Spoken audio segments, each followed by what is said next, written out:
Salut tout le monde, salut peuple de l'AES. L'air est très grave à Bankas, à Mopti.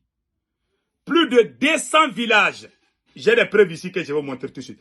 217 villages viennent de signer des accords avec des groupes terroristes. C'est-à-dire, ils seront 217 villages dans le centre du Mali vont être dans la domination des terroristes. Ils ont signé des accords avec des terroristes. Voilà les preuves que je vais vous montrer.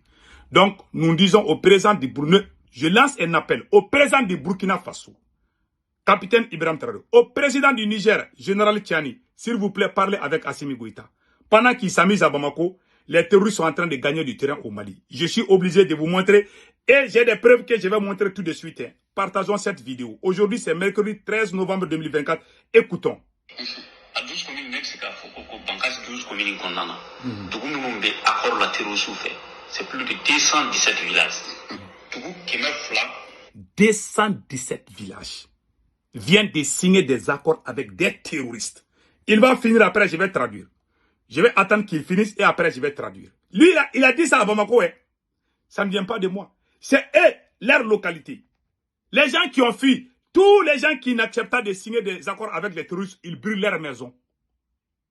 Donc, l'air est très grave au Mali. Écoutons le reste. À 12 communes, Bankas 12 communes condamnent. Écoutons. Accord la terrorisme fait. C'est plus de 217 villages. Voilà. Voilà. Au secteur de cité, il dit état d'attraction. Voilà. Comme ça, en Bambara, je vais traduire. Il dit que dans la localité de Bankas, j'ai la liste. Celui qui veut la liste, je vais l'envoyer. J'ai tout est documenté ici. J'aime mon armée, j'aime l'armée malienne. Je sais que l'armée malienne est en train de faire son mieux. Je suis très fier de mon armée.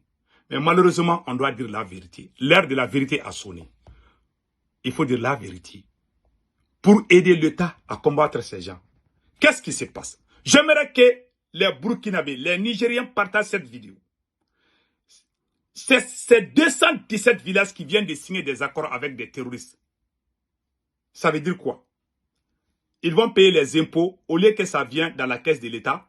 Ils vont payer les impôts aux terroristes. Ils vont loger les terroristes.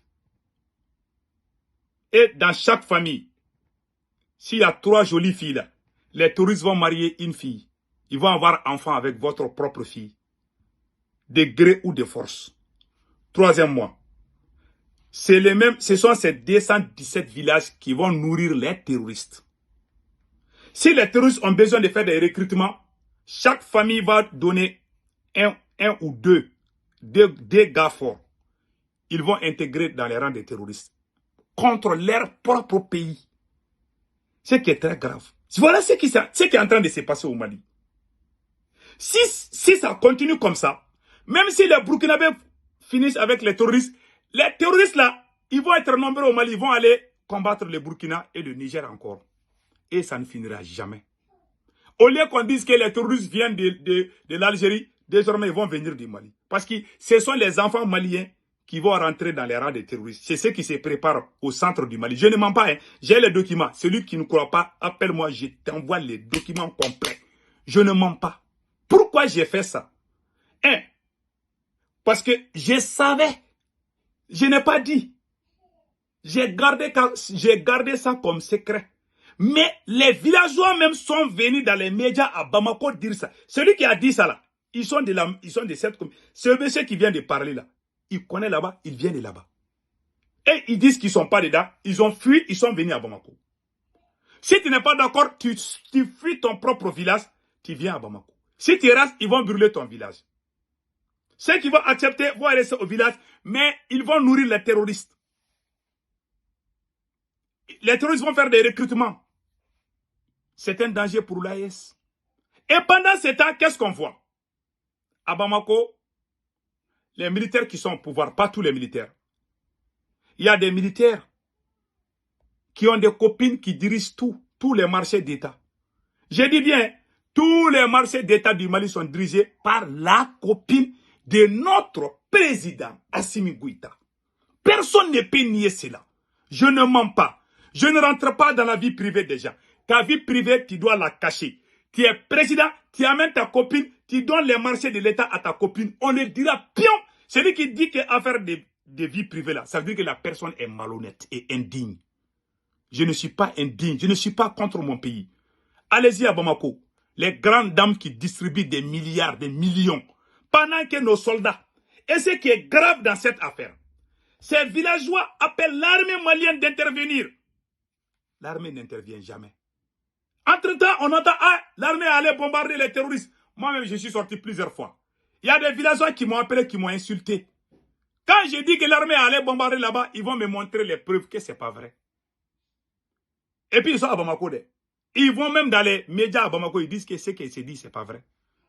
Donc, ça veut dire, ça ne veut pas dire que moi, je n'excite jamais quelqu'un contre mon armée.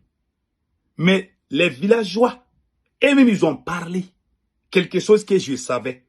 Donc, je mets l'accent sur ça et je propose des solutions. Il y a des choses que je ne vais pas dire sur les réseaux sociaux. Sinon, dans les rangs de l'armée, là, au front, là, ça ne va pas. Les troupes sont démoralisées par le comportement du président Assimi Goïta. Allez-y à Bamako. Ce sont les copines des militaires qui ont de l'argent. Tous les multimilliardaires, on est en train de bloquer leurs comptes. Allez-y demander. 90% des opérateurs économiques, des milliardaires, des businessmen ont fui le Mali pour aller soit au Sénégal, soit en Côte d'Ivoire. Le service de renseignement du Mali, il regarde les comptes bancaires. Si tu as des milliards, ils vont regarder, tu as fait quelque chose il y a 10 ans, 13 ans, même si c'est des petites choses. Si tu es milliardaire, souvent tu es passé par certains chemins, ils vont faire du chantage. Même si tu as acheté un téléphone, tu as fait rentrer, tu n'as pas de douanier, ils vont te taper des milliards pour ça. Ils vont dire, on a d'autres dossiers contre toi. Ils te prêtent. Ils sont en train de faire des vrais champs. Allez, ne me croyez pas, allez-y demander les opérateurs économiques du Mali. Ils vont. Je ne dis pas tous les opérateurs économiques. Les opérateurs économiques qui ont fui le Mali. Tu as l'argent dans ton compte, tu essaies de retirer, là c'est devenu problème. Parce qu'ils sont en train de tout bouffer là-bas. Et les troupes qui sont au front, et ils ont des problèmes avec eux. Je ne veux pas rentrer dans ces problèmes. Ça, c'est entre militaires. Mais ces problèmes-là, vous allez entendre ça d'une autre bouche, pas ma bouche. Quand ils vont décoller ces problèmes-là, je vais rentrer, je vais venir tout expliquer. Ça ne va pas. Les soldats qui sont au front sont démoralisés. C'est la pire vérité. À cause du comportement du président Assimi Goïta. Les soldats maliens sont des guerriers.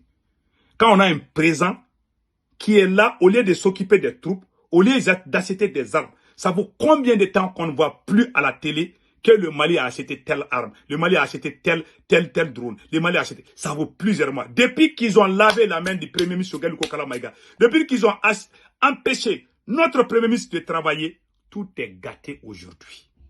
C'est Assimi qui gère l'or du Mali et sa copine. C'est Assimi qui est le ministre de l'énergie, c'est Assimi qui gère tout. Tout où on trouve l'argent là, c'est lui qui a le contrôle. C'est Assimi qui est le ministre de l'économie. C'est Assimi Goïta qui est le ministre de l'énergie. C'est Assimi Goïta qui est le ministre des mines. Tout l'or qui sort au Mali là, c'est Assimi qui gère. Voilà, l'État est en faillite. Il n'y a plus d'argent dans la caisse de l'État. Ils sont en train de brigander les milliardaires. Et tout le monde est en train de fuir le Mali. On n'arrive plus à acheter des armes pour nos militaires. On n'arrive plus à mettre les militaires dans les conditions. Il y a des brouhaha, il y a des bruits. Le ministre de la Défense est en train de parler de les supplier, d'oublier tout. Ah, il y a la résistance au nord. Il y a la résistance au front. Et c'est la vérité. Parce que les soldats savent que le président est en train de gaspiller. Ils savent son comportement malsain. Ce monsieur est un danger. Assimi Goïta est un danger pour l'AES. Je vous dis ça aujourd'hui. Tant que ce monsieur est à la tête de l'État, l'AES n'ira nulle part. Aujourd'hui, c'est Kaoudim. Demain, ça va être X. Après, demain, ça va être Y. Je vous dis, il y aura des Maliens à Bamako qui vont insulter le Burkina encore. Ils vont le faire. Sous Assimi. Parce qu'il est irresponsable. Dans la vie, là, quand vous vivez ensemble, c'est que toi, tu ne veux pas quelque chose qu'on te fasse là. Il ne faut pas accepter, il ne faut pas faire ça à d'autres. Mais lui, il ne vit pas comme ça. Hein. Lui, il est égocentrique. Il ne pense qu'à lui-même. Et je vais vous montrer beaucoup de dirigeants maliens. Je me demande quelle malédiction frappe le Mali. Beaucoup de dirigeants maliens sont passés comme ça. Voilà pourquoi ils veulent négocier avec les terroristes. Voilà pourquoi ils veulent négocier avec les terroristes. Parce qu'ils ont bouffé l'argent. Ils n'ont plus d'argent pour acheter des armes. Ça, c'est une vérité absolue. Les militaires se débrouillent. Beaucoup de militaires sont tombés à Tenzawatène. Je ne vais pas rentrer dans les détails. Même après la bataille de Tenzawatène, même que le président sort pour dire des discours, il n'a rien dit. Le président tchadien, 40 soldats tchadiens, 40 soldats tchadiens ont été tués par... C'est le président tchadien même qui s'est levé. Mais je ne veux pas qu'Assimi aille au front. Parce que là, c'est dangereux. Mais au moins, en tant que président, tu as perdu plusieurs hommes à Tenzawatène. Le président devait sortir faire des discours. Il n'a pas fait. Des villages brûlés. Il ne sort pas. Hein. Il est dans son coin avec ses copines. Et c'est la copine d'Assimi Goïta qui gère l'ordre du Mali avec lui-même. Assimi et sa copine et ses parents. Ce sont eux qui gèrent tout au Mali aujourd'hui.